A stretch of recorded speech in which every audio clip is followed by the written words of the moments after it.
Adil müəllim, necə ifa etdilər Raul və Sərxan? Nə deyə bilərsiniz? Mikrofonla zəhmət olmasa.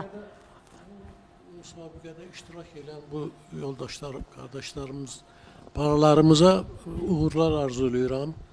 Mənə elə gəlir ki, bunlar hələ təzəlikcə mən bunları tanıyıram. Mənə inanıram ki, bunlardan yaxşı müğənnilər çıxacaq inşallah. Olacaqlar, hə? İnşallah yaxşı olar. Soloslar yetişdirir. Həli? Soloslar yetişdirir. Mən Raufun səsindən də. çox xoşum gəldi.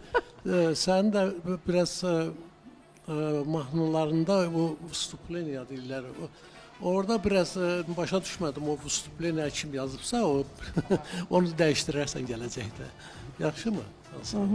Adil bəy, xoş Uğurlar gəldiniz. arzulayıram. Dəyərli sənətkarımız, mən uşaqkən elə eşidirdim, sorağınız gəlirdi ki, səs seri məkanında Adil müəllimin səsi o qədər güclü səslərdən olub ki, o qədər peşəkar ifaçı olub ki, ona görə onun adına Exo Adil deyiblər və bugün sizin bu gənclər haqqında dediyiniz sözlər bizim üçün şərtdir və təbii ki, əgər mahnıya gəldikdə Adil müəllim, sizi çox sevirəm.